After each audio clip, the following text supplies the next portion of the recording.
سلام به شما دوستان و همراهان عزیز. امیدوارم حال دلتون عالی باشه و لحظه هاتون پر از آرامش و انرژی مثبت باشه. امروز قراره با هم به سراغ یکی از غزل‌های بسیار احساسی و عمیق حافظ بریم. غزلی که سرشار از دلتنگی، یادآوری خاطرات و البته نگاهی لطیف به گذشته است. بیایم با هم قدم به قدم وارد این دنیای غزل زیبا بشیم. در ابتدا من سکوت میکنم تا ورای افکارت فرصت داشته باشی که تمرکز کنیم.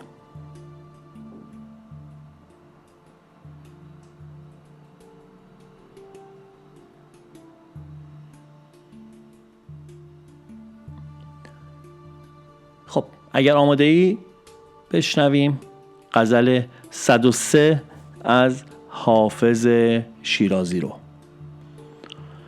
روز وصل دوستداران یاد باد آن روزگاران، یاد باد کامم از تلخی غم چون زهر گشت، بانگ گوش شاد خاران یاد باد. گرچه یاران فارغند از یاد من، از من ایشان را هزاران یاد باد. مبتلا گشتم در این بند و بلا، کوشش آن حق گزاران یاد باد. گرچه 100 رود است در چشمم مدام، زنده رود باغ کاران یاد باد. راز حافظ بعد از این ناگفته ماند، ای دریغا رازداران یاد باد. بریم با هم سراغ معنی و تفسیر و البته نشونه‌ای که از این 6 بیتی حافظ میگیریم. توی همون بیت اول حافظ ما رو به گذشته میبره، یه روزایی که دلها نزدیکتر بودن، یه لحظه هایی که عشق و صمیمیت با هم بودن و معنای واقعی داشت.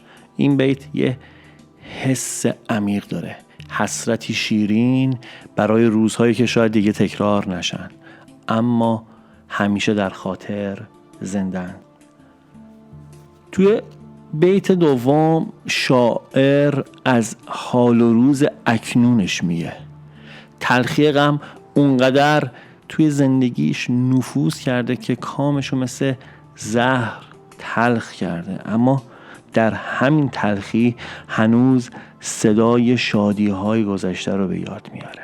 یعنی حتی در اوج غم خاطرات خوب هنوز روشن و زنده هستن.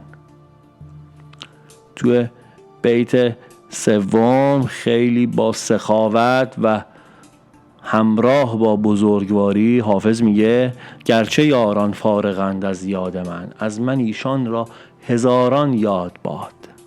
این وفاداری حافظ رو نشون میده. میگه که حتی اگر دیگران منو فراموش کردن، من همچنان با مهر و محبت ازشون یاد میکنم. این نگاه نشون دهنده عشق بی چشم داشت و قلب وسیع شاعره. بیت 4 که میگه مبتلا گشتم در این بند و بلا، کوشش آن حق گزاران یاد باد. حافظ خودشو گرفتار سختی ها و رنج ها میبینه، اما در دل این گرفتاری ها یاد انسان های درستکار و قدردان و زنده نگه می‌داره. یعنی حتی در شرایط سخت ارزش های انسانی رو فراموش نکرده. گرچه 100 رود است در چشمم مدام، زنده رود باغ کاران یاد باد.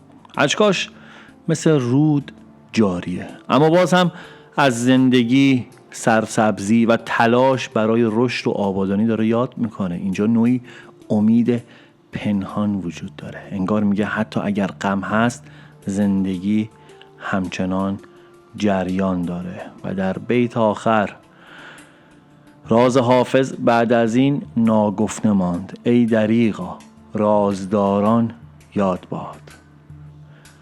حافظ به تنهایی عمیق خودش اشاره میکنه. میگه دیگه کسی نیست که راز دلشو بفهمه و این بزرگترین حسرتشه. این بیت حس فقدان همراهان واقعی رو به زیبایی بیان میکنه.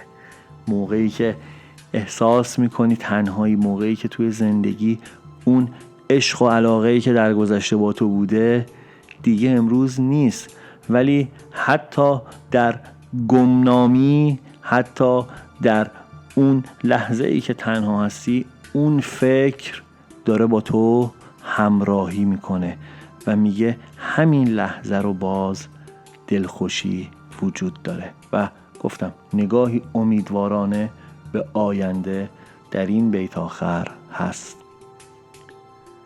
و اینو بگم در رابطه با پیام کلی غزل. این غزل فقط درباره دلتنگی ساده برای گذشته نیست، بلکه یک سفر احساسی کامله، از وصال به فراق، از شادی به اندوه، از جمع به تنهایی.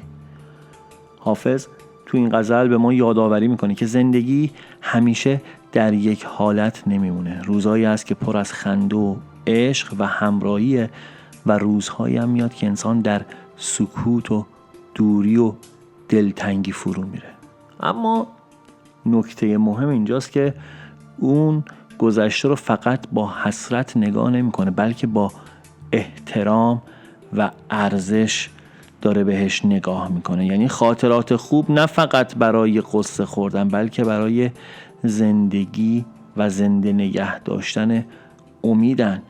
شما توی روزهایی که حال دلت خوب نیست، توی روزهایی که توی نشیب زندگی قرار گرفتی، وقتی یاد فرازهای زندگیت میفتی، اون موقع است که به خودت امید داری، به خودت میگی که این زندگی بالا و پایین داره، این زندگی در جریانه.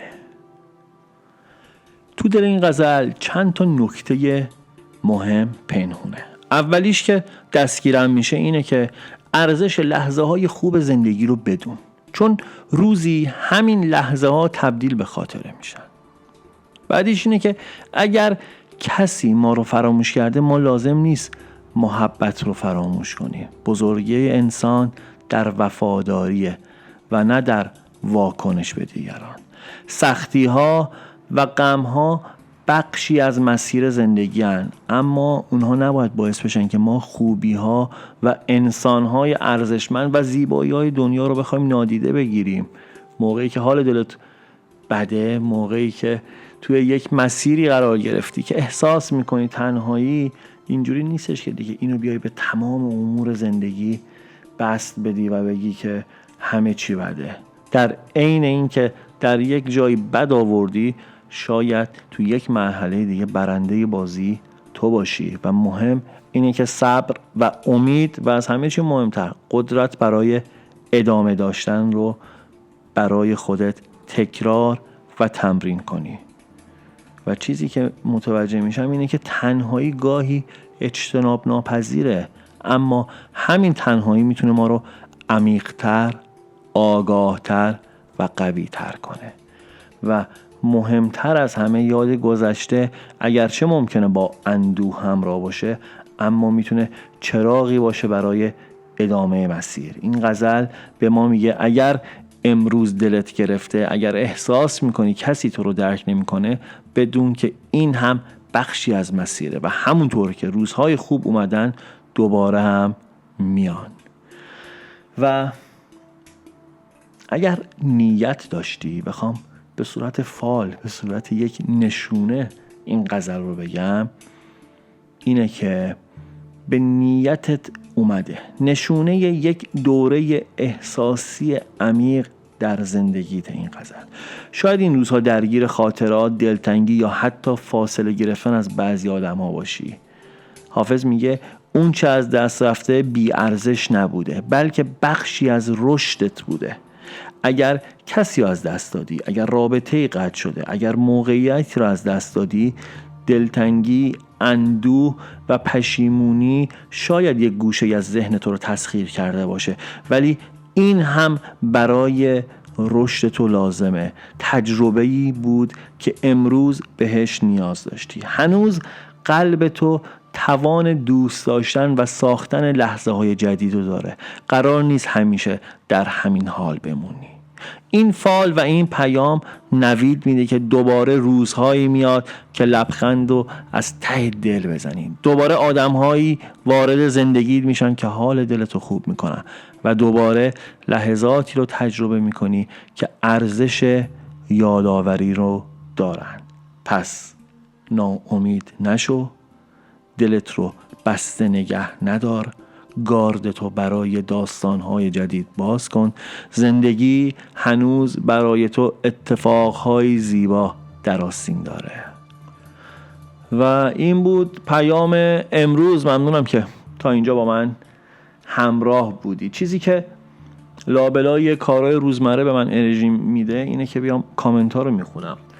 پس ویدیو رو لایک کن، چنل رو سابسکرایب کن و با به اشتراک گذاشتن این ویدیو کمک میکنی که این کانال، این جمع بزرگتر بشه.